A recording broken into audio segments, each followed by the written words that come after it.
Bonjour. Alors aujourd'hui, le sujet du cours, la femme, le miroir de l'homme. La femme est le miroir de l'homme. Il y a une grande référence pour nous prouver une chose pareille, c'est le Zohar. D'où sait-on que cette notion que la femme serait le miroir de l'homme? Et on va voir justement qu'est-ce que ça entraîne aussi quand on dit une chose pareille. C'est une affirmation qui est très engageante. Vous savez que le soleil et la lune, d'après le Zohar, sont comparés à l'homme et la femme. Quelle est la fonction du soleil? Quelle est la fonction de la lune? Le soleil, il a pour fonction d'éclairer, et la lune, elle a pour fonction de recevoir la lumière et de redonner une lumière qu'elle a eue par le biais du soleil. C'est exactement ce qui se passe entre l'homme et la femme. L'homme fait partie de ce qu'on appelle le Olam Amashpia, du monde qui influe. Et la femme fait partie du Olam Amekabel, elle fait partie du monde qui reçoit. Donc lorsque l'on sait que on va dire la définition d'un homme, c'est d'être celui qui donne, d'être comme le soleil qui fait que donner, que donner, que donner, ça veut dire que l'homme doit avoir une fonction d'être mashpia. Qu'est-ce que ça veut dire être mashpia? Celui qui influence, c'est celui qui donne. Qu'est-ce que ça veut dire donner? Donner, ça veut dire encourager, ça veut dire remercier, ça veut dire honorer, ça veut dire être celui qui encourage, être celui qui donne le ton à la chose. La locomotive du couple. Absolument, absolument. Et alors, lorsqu'on sait qu'on est capable de donner, d'honorer et d'encourager, ça veut dire que la nature de l'homme, elle doit être comment? Elle doit être d'être chaleureux, elle doit être d'être bessimra, dans la joie, elle doit être d'être confiant, de développer la émouna, d'avoir quelque chose qui rayonne à travers soi. C'est ça un homme. C'est ça la différence qu'il y a entre un homme et une femme. La femme, elle, va recevoir ces notions, ces attitudes de la part de son mari. Et donc elle sera capable, lorsqu'elle aura reçu une telle dose de simra, une telle dose d'encouragement de la part de son mari, elle, comme la lune qui a reçu la lumière du soleil et qui va pouvoir maintenant irradier. Mais tout le temps, elle n'a pas reçu de lumière de la part du soleil, elle ne peut pas éclairer la lune. C'est une fonction astrologique, physique qui est connue et qu'on observe tous les jours de notre vie. Donc si par exemple maintenant, imaginons que le mari, au lieu d'être rayonnant de lumière, d'être celui qui donne, d'être chaleureux, d'être dans la joie, etc., il inverse les rôles. Il demande lui-même à être choyé, à être compris, à être honoré, à être qu'on soit sensible avec lui, qu'on essaie de le comprendre, sa nature, etc. Il est en train, cet homme-là, de devenir une femme. Mais ça peut être un sentiment aussi normal de sa part. On a besoin d'avoir on a tous besoin d'un minimum de chaleur. Voilà. Si on est toujours en train de donner, de l'autre côté, on reçoit toujours la tronche. Alors à la fin, ça s'épuise. Mais il n'empêche que la nature de l'homme, c'est d'être celui qui donne. Maintenant qu'après on reçoit, à la limite, quand on a donné, en général, on reçoit toujours en retour. Mais si on n'est pas capable de faire le premier pas et de donner, donc, on ne pourra pas recevoir en retour. Même si en vérité le but avoué ne doit pas être celui de recevoir, doit être seulement que de donner. En général, quand on donne, en général, on reçoit. Mais il faut être capable de donner aussi. Il faut être capable d'influencer, il faut être capable d'encourager. Si on n'a pas cette capacité et on attend simplement d'être reconnu par sa femme, qu'elle nous choisit, qu'elle nous chérit, qu'elle est avec nous, puis soin, etc., on est en train d'inverser les rôles. L'homme qui devait être celui qui donne est en train d'être celui qui reçoit. Or, vous savez, il y a un grand principe. Une femme accepte de vivre avec un homme, mais elle n'accepte pas de vivre avec une femme. Donc, si l'homme est en train de devenir une femme, il va y avoir de très gros problèmes de shalom bayit dans la maison. Parce qu'il est en train de prendre la place d'une femme et pas la place qu'il aurait dû prendre, c'est-à-dire d'être un homme. C'est-à-dire quoi d'être un homme? C'est-à-dire d'être celui qui donne. Donc, il faut faire très attention à cette notion-là. Donc on voit en tout cas que la femme est donc le miroir de l'homme. Et donc ça veut dire que tous les défauts que je peux voir chez ma femme, c'est qu'en fin de compte, elles ont leur origine chez moi. Je sais que vous n'appréciez pas ce que je dis, mais je vais vous le démontrer. Et vous allez voir, c'est exactement comme ça que ça fonctionne. Alors le message, il est très clair. Ça veut dire, si je vois ma femme, par exemple, qui se met en colère, c'est qu'il y a de la colère en moi. Si je vois ma femme qui veut absolument du kavod, etc., c'est que moi aussi je cherche les honneurs. À chaque fois que je vais trouver un détail en elle qui me dérange, c'est parce que ce détail existe en moi. C'est-à-dire c'est une forme de loupe grossissante que j'ai sur ma femme, ça marche aussi pour les gosses aussi, hein. Pour les enfants c'est le même principe. Les défauts que je vois chez ma femme et chez mes enfants, ce sont des défauts qui existent chez moi.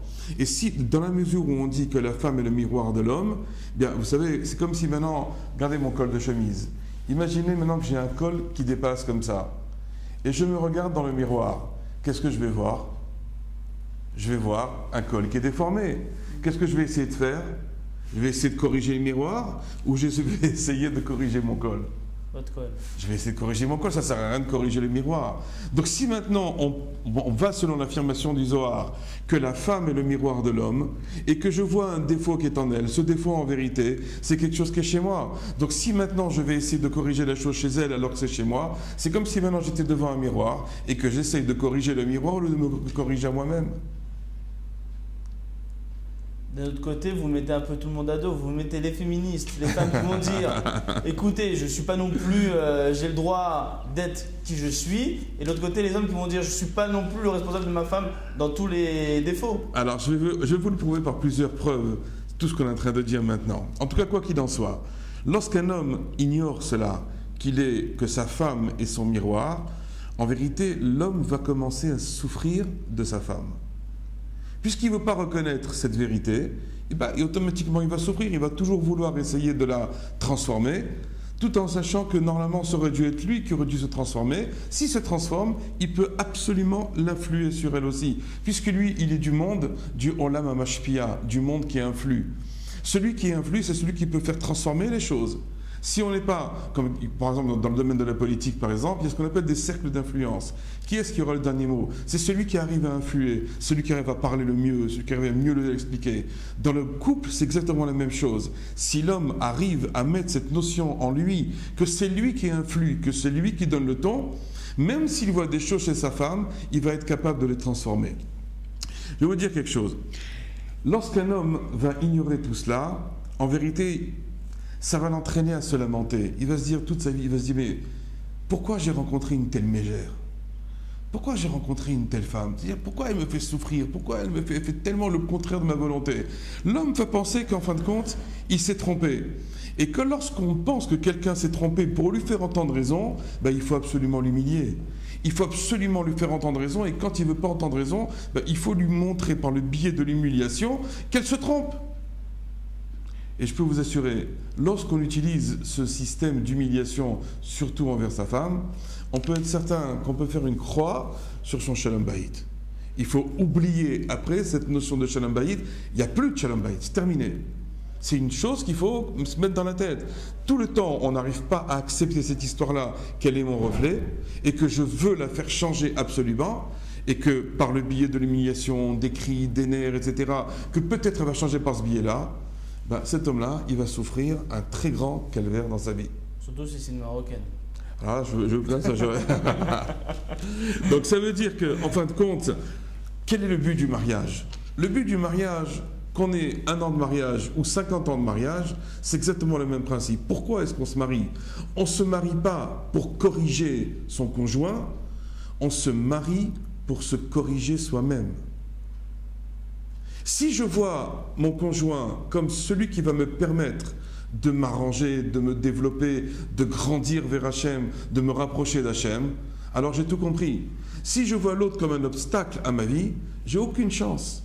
Et si je pense que l'autre, je dois la corriger, je dois l'éduquer, là-dessus aussi je me trompe complètement.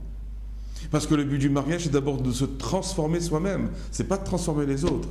Et l'autre, elle est venue, ou il est venu, pour que moi, j'arrive à voir justement les problèmes qui sont en moi. Sinon, c'est ce miroir-là, je ne l'aurai jamais. Comment je vais trouver exactement ce qui ne va pas en moi? Vous savez que le but, la finalité de la venue sur Terre, c'est de quoi? C'est d'arriver à se transformer complètement, de faire ce qu'on appelle son tikkun, la réparation de ses midotes, de ses mauvais défauts, de ces choses qui ne vont pas en nous. On est venu uniquement pour ça dans ce monde-ci. Si on veut occulter ou oublier cet état de fait, on va au-delà de très gros problèmes. Alors, en vérité, il est plus facile pour un homme de croire que tout va bien chez lui. Parce que si l'homme pense que tout va bien chez lui, il n'a plus rien à travailler. Quand il dit toujours « c'est l'autre qui a tort, c'est pas moi qui a tort ». Donc ça veut dire que maintenant, moi, je suis en dehors du problème et je n'ai pas à chercher quels sont les problèmes en moi. Or, tout le but de la vie, la finalité de la vie, c'est quoi? C'est d'arriver à trouver dans quoi je trébuche. Quand je sais dans les choses dans lesquelles je suis faible, c'est là-dedans où je sais que maintenant, je dois travailler, je dois demander à Hachem de l'aide. Je dois dire, voilà, dans le domaine de la colère, par exemple, quelqu'un est très coléreux. Mais ça se trouve qu'il est venu sur Terre uniquement pour travailler sa colère. Et s'il est venu pour travailler sa colère, il a seulement travaillé que sa colère et pas autre chose, il n'est pas venu pour rien. Donc il a trouvé quelle était la finalité de sa vie. Mais ça, comment j'arrive à le trouver? Quand j'ai quelqu'un devant moi qui m'énerve. Si tout le monde se conduit bien envers moi, je ne sais jamais si je suis coléreux ou pas. Donc lorsque maintenant la femme m'énerve, c'est le moyen pour moi justement de dominer ma colère ou pas. Et donc de trouver à travers cela comment je vais faire maintenant pour me réparer, pour trouver quel est véritablement mon tikkun. On retrouve ses défauts à travers sa femme. Mais bien sûr, mais c'est exactement comme ça que ça marche. Je vais vous dire même plus que ça. Rappelez-vous l'épisode entre Sarah et Abraham. Lorsque les 3 anges sont venus visiter Abraham, ils sont venus lui annoncer que dans 1 an, il aurait un garçon. Sarah, elle a entendu, elle était de côté, elle tendait l'oreille à travers la porte, enfin à travers la tente, parce qu'il n'y avait pas de porte, et elle écoutait ce qui se passait. Qu'est-ce qu'elle a fait? Quand elle a entendu les 3 anges qui sont venus dire à Abraham Avinu, tu vas avoir un garçon, qu'est-ce qui s'est passé, vous le savez? Elle a rigolé. Elle s'est mise à rigoler. Quand elle s'est mise à rigoler, les 3 anges après sont partis. Dieu, Akadosh Baruch Hu, est venu chez Abraham et a commencé à se plaindre. Il dit, pourquoi est-ce que ta femme elle a ri? Mais en vérité, qu'est-ce qu'il aurait dû faire Akadosh Baruch Hu? Qui est-ce qui a fait la faute? C'est Sarah. Et on sait que Sarah était une plus grande prophétesse que Abraham Avinu. Donc chez qui il aurait dû venir avec une ta'ana, dire pourquoi tu as rigolé? Akadosh Baruch Hu aurait dû venir chez Sarah et lui dire pourquoi tu ris? Pourquoi il est venu chez Abraham Avinu? Pourquoi? Donc ça veut dire qu'il y avait un problème de Emouna. Ça veut dire que malgré la grandeur au niveau prophétique d'Abraham et de Sarah, il y avait un problème de Emouna.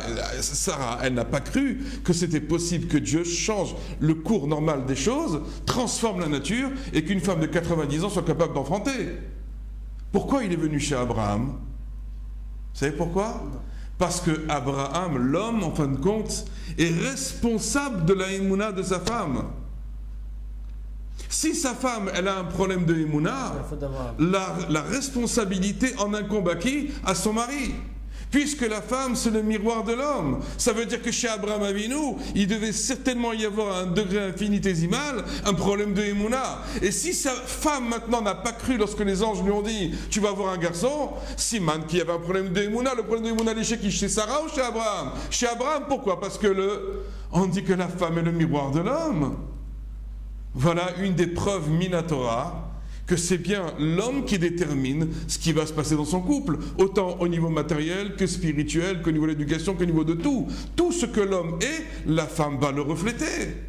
Donc s'il y a un problème de Emouna chez l'homme, c'est la femme qui va avoir un problème aussi. Comprenez comment que ça fonctionne? C'est quelque chose qui est très important à déterminer. Lorsqu'on a compris cette notion-là, je vais vous dire, on a 10 fois moins de raisons de s'énerver avec sa femme. On a 10 fois moins de raisons de commencer à la critiquer, 10 fois moins de raisons de commencer à lui rentrer dedans si on a quelque chose qui ne va pas. Déjà qu'on s'introspecte soi-même, qu'on voit véritablement si nous on est celui qui fait partie du Olam Amashpia, du monde qui influe, si on est véritablement un homme et pas une femme. Pas être la femme qui attend d'être choyée, d'être chérie, d'être récompensée, d'avoir du kavod, d'avoir des cadeaux, etc. On s'en fout de tout ça. L'homme, c'est celui qui va donner, qui va influer, qui va faire avancer les choses dans le bon sens. Donc si on résume, vous dites, il suffit d'être joyeux, d'avoir de la émouna en Dieu, et ensuite tout automatiquement autour de nous va se mettre en place. La femme va voir chez vous cette joie de vivre, elle-même va devenir de triste à joyeuse, et tous les éléments vont se mettre en place. Elle va recevoir la simra de l'homme. C'est ça le but. C'est ça le but, puisque la femme... Avec le sourire et cacher, on va dire, les problèmes et ne... Bien sûr. Je vais vous dire, ça sert à quelque chose de lui raconter tous les problèmes à la femme, d'après vous? Quelqu'un, il a des problèmes de parnassa. Ça va l'aider de commencer à raconter ses histoires à sa femme? Elle a les épaules fortes, assez fortes, pour supporter ce genre de problème. Surtout que ça peut s'arranger ensuite. Surtout que ça peut s'arranger, mais le problème, chez nous, on sait très bien, dans la Parnassa, on a un problème aujourd'hui, etc. Bon, on est tracassé, on est embêté, etc. Et 2-3 jours après, ça y est, c'est rentré dans l'ordre. Maintenant, imaginez que vous avez ce problème-là. Et le soir, vous allez rentrer, vous allez voir votre femme. Vous allez dire, voilà, j'ai tel problème, il y a au bureau, il y a des histoires, des problèmes, etc. Elle prend ça, mais d'une manière dramatique dans sa tête. Maintenant, 2-3 jours après, c'est résolu. Mais elle peut pas, elle n'a pas oublié que même que c'est résolu, malgré tout, elle est peinée, elle est brisée à l'intérieur. Parce qu'elle n'a pas les kelim, elle ne peut pas supporter. Les gens, ils croient qu'on doit tout dire à sa femme. Il n'y a pas une plus grande erreur que ça. Il ne faut pas tout raconter à sa femme. La femme ne peut pas supporter tout ce que l'on vit. C'est impossible pour elle. Elle ne supporte pas. La femme, elle voudrait rester chez elle, elle voudrait s'occuper de ses enfants et ne pas vivre toutes les vicissitudes de ce monde. L'homme, Akadosh Baruch Hu lui a donné des forces pour supporter tout ça. Mais la femme ne peut pas supporter tout ça. Surtout les problèmes de parnassa, les problèmes de choses comme ça, c'est quelque chose qui est terrible pour elle. On n'a pas le droit de lui en parler. Par contre, ce qu'on peut faire, après que le problème a été solutionné et qu'on va en discuter avec elle, tu sais, voilà ce qui m'est arrivé, non mais t'inquiète pas, c'est bon, tout est rentré dans l'ordre. Ça, c'est le maximum qu'on peut faire. Mais commencer à lui dire les histoires et les machins, elle ne peut pas. Elle n'est pas faite pour ça. Elle n'est pas construite comme ça. Et comment faire dans les couples où la femme participe activement dans la vie financière du couple? Il y a aussi ça, on fera un cours. On fera un cours entièrement sur le problème de comment gérer l'argent dans le couple, parce que ça aussi, c'est un des problèmes de Shalom Bayit qui gêne énormément quand il y a des problèmes de parnassa, quand il n'y a pas d'argent liquide. Quand la femme gagne plus que l'homme, par exemple.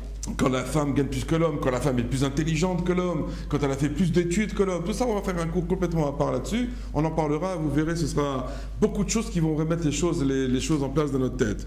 En tout cas maintenant, ok, alors on a dit, le soleil, la lune, l'homme et la femme c'est le reflet de l'homme, on est d'accord là-dessus, et que tout dépend de l'homme, l'homme doit changer, ok. Maintenant, l'homme se conduit bien. L'homme fait attention à sa femme, il la critique pas, il la chérit, il fait tout ce qu'il faut, mais il voit quand même qu'il y a des défauts en elle. Qu'est-ce qu'il doit faire?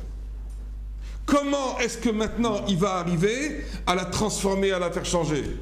On a vu, la critique, c'est très mal barré, il vaut mieux oublier cette histoire-là. Le commence à lui rentrer dedans, ça ne marchera pas, ça ne servira à rien, elle ne supportera pas, elle ne peut pas tenir. Dieu ne l'a pas construite comme ça. Maintenant, je vois des choses qui ne vont pas en elle. Je fais comment pour la faire changer? C'est vrai, d'un côté, j'écoute votre cours, je me dis, tout est la faute de l'homme d'un certain côté. Donc certains vont dire, ok, je veux bien, mais elle aussi. Ouais, elle aussi, voilà, d'accord. Même si l'homme a fait son introspection, il a fait tous les efforts pour changer, et il bémette, il fait des efforts pour changer. Et elle ne change pas. Et elle ne change pas. Alors qu'est-ce qu'il doit faire, ce monsieur?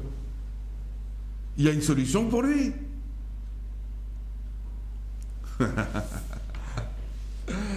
Il faut faire quelque chose. On ne peut pas. Quand on voit un défaut particulier chez la femme, il y a des choses à faire. Alors rappelez-vous, on en a parlé un petit peu, je ne sais plus dans quel cours on en a parlé. On a parlé de la notion de kav zechut, de juger son conjoint d'une manière positive. Qu'est-ce que ça veut dire lorsque je juge mon prochain ou mon conjoint d'une manière positive? Lorsque, il dit Rabbi Nachman dans l'Écoutez-moi Haran, il dit, lorsque tu vois un homme, même si cette personne-là, c'est un rachat gamour, ça veut dire qu'il a transgressé toute la Torah entièrement. Il a fait toutes les pires avérotes du monde. Donc le but maintenant, c'est de faire quoi? Le critiquer, ça ne va pas arranger les choses. Le but maintenant, c'est d'arriver à le transformer, c'est ça ce qu'on veut. Lorsqu'on voit quelqu'un qui se conduit mal devant moi, mon but, c'est quoi? C'est d'arriver à le transformer. Qu'est-ce que je dois faire? Il dit simplement, tu dois le regarder, et tu dois t'habituer à voir les points positifs qu'il y a en lui. Lo yachol liot, c'est impossible qu'un homme ait fauté depuis sa naissance jusqu'à maintenant. Donc ça veut dire que certainement, il a des points positifs. Il a dû donner tzedaka, il doit peut-être faire du bien aux gens, il fait des mitzvot, de temps en temps il va à un cours de Torah. Il ne faut voir que ces points positifs qu'il a en lui, prendre le point en question, l'agrandir, jusqu'à tel point que tu ne vas voir que du blanc en lui, que tu ne verras rien d'autre. Lorsqu'on fait cet effort intellectuel qui est très difficile, surtout lorsque la personne me fait du mal, on est en train de le passer du kaf chova, du plateau de là où du jugement, au kaf zechut, au plateau du mérite. Ça veut dire on arrive à faire transformer quelqu'un rien que par le biais de la pensée. Mais c'est encore une fois nous-mêmes. C'est encore une fois nous-mêmes. Qui devons changer.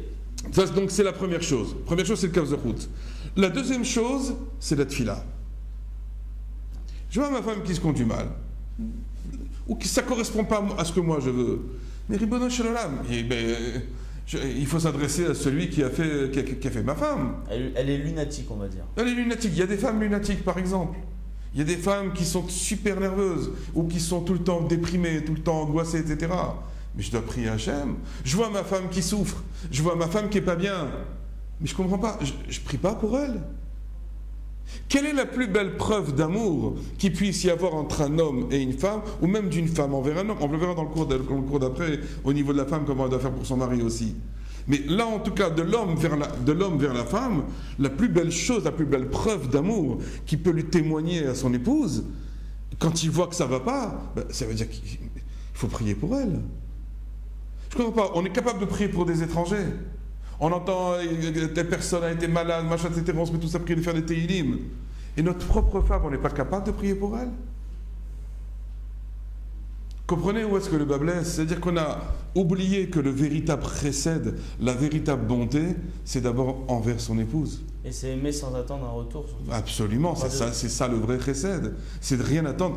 Mais en vérité, on attend quelque chose parce qu'on voudrait la faire changer aussi. Mais c'est pour son bien. Si on sait qu'elle a des nécoudotes, elle a des points très négatifs en elle, et que c'est pas bien pour son entourage, c'est pas bien pour l'éducation des enfants, c'est pas bien pour elle-même. Donc elle souffre. C'est-à-dire, c'est peut-être pas une maladie qu'elle a gouffanite au niveau du corps, mais c'est une maladie à nefesh. Son âme souffre. J'ai le droit de voir ma femme souffrir et de pas prier pour elle. La plus belle chose que je peux faire pour elle, c'est de prier pour elle.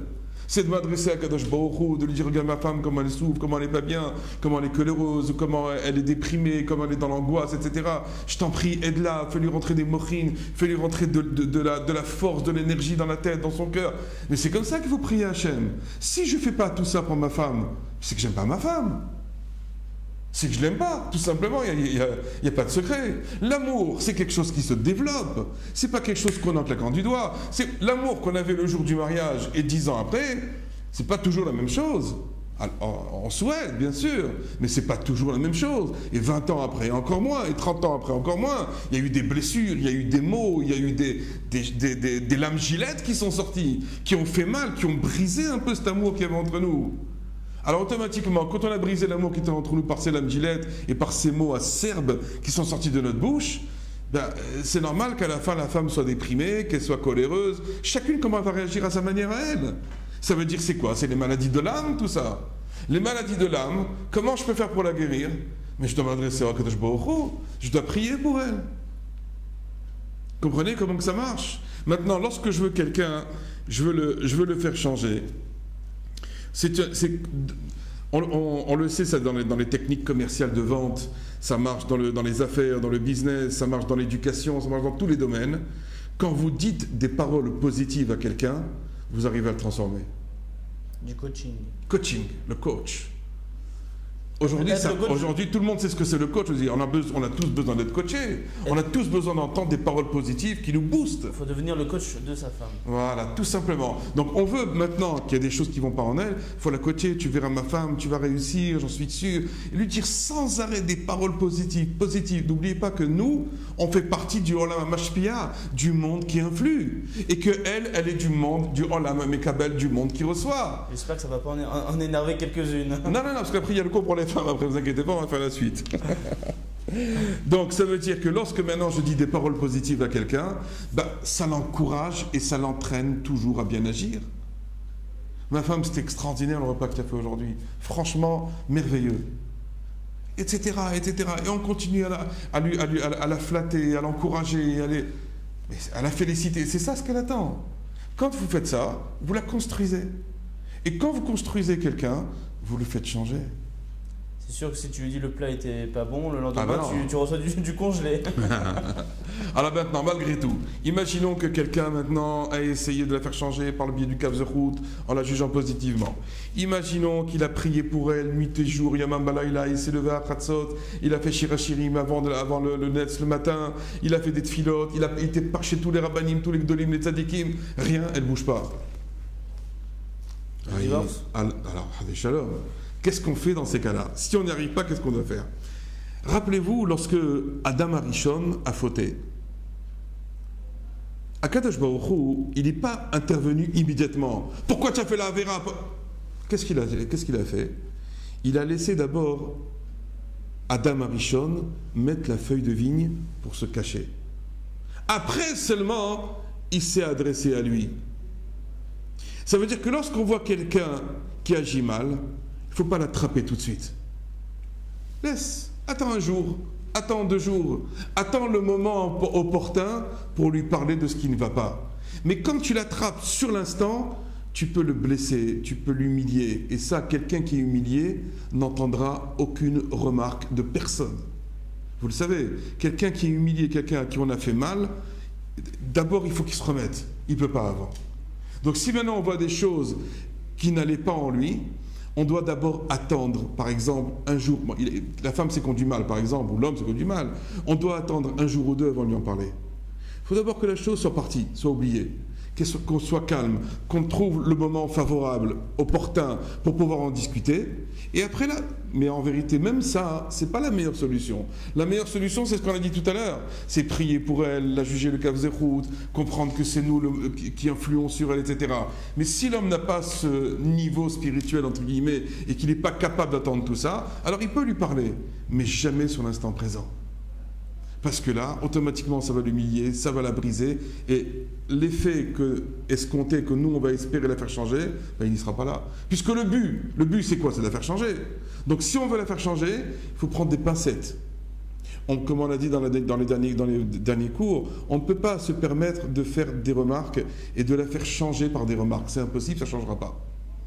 On doit faire très attention à notre manière de faire. Et regardez, Akadosh Baruch Hu lui-même, avant de commencer à faire une remarque à Adam Arishon, et pourtant Dieu sait si la Avera qu'il avait fait, elle était grave, et à cause de lui, à cause d'elle aussi, le monde a changé de sens. Et malgré tout, ce qu'il a fait Dieu, il a attendu qu'il se recouvre d'une feuille de vigne avant de commencer à lui parler. Donc ça veut dire qu'il faut attendre avant de commencer justement à faire une véritable remarque.